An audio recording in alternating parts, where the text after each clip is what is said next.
Okay then, now I'm pretty happy with my game, but top tip, whenever you're working with Scratch, if you're using the offline version, please make sure that you regularly save your work. Okay? Worst thing that can happen to you is finish this lesson, don't save your work, someone logs you off, and the next week you've got to do it all over again. Anyway, let's go back to the game. At the moment, I've got a whacking hammer, happy with it. It's following the cursor, great. But what should happen is that when I whack the beetle should disappear, and then a new beetle should appear somewhere on the game area. Now, there's a couple of things here. Number one, every time I start this game, that beetle, to stop, is always in the same place. I'd like that beetle to be somewhere else. I also think that beetle's a bit on the big side. So let's have a look at the beetle. I'm going to click on it, and I can see the code, set size to 50%. I'm going to change that to 30, press the game. Yeah, I think that's a better size. Now, how do I make it go to a random position? In fact, we've already done that because we used it in our last one, say go to the cursor, to go to the mouse pointer. We used that on the hammer. It's that same block. And now, check it out. The beetle's up there. Stop the game, the beetle's over there. In fact, I'll just keep pressing this green flag and you can see the beetle's jumping all around all over the screen. And that's what I want to happen. When the game starts, I don't know where the beetle's going to be. I'm going to go and whack it. It should appear anywhere. But what should also happen is the following.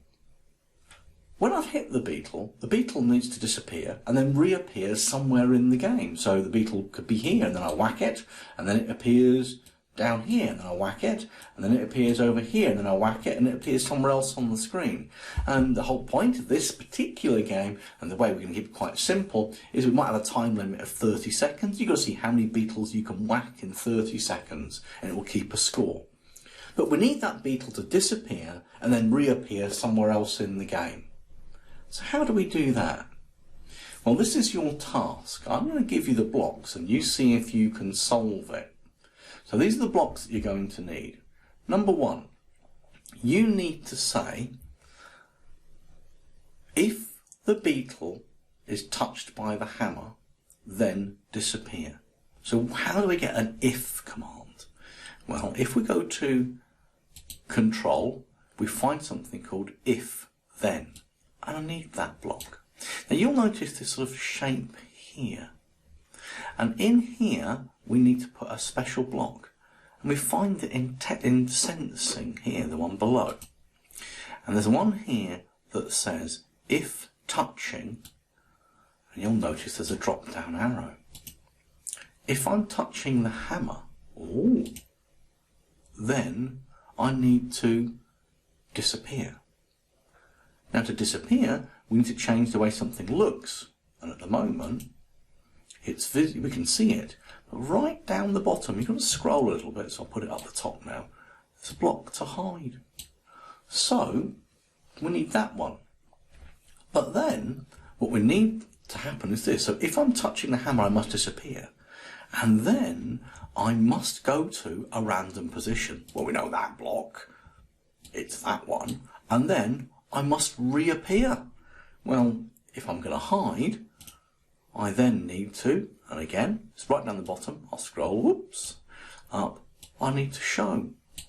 So, what I want you to do is take these blocks of code here, let's put them there, take these blocks of code here and see if you can change the code on the beetle so that if you're touched by the hammer, you're going to disappear, you can go to a random position, and then you're going to show again.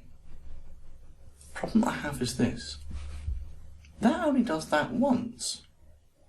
Just like whacking the hammer, I need one more block.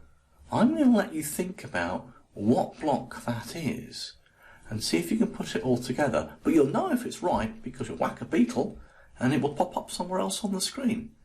See if you can solve it.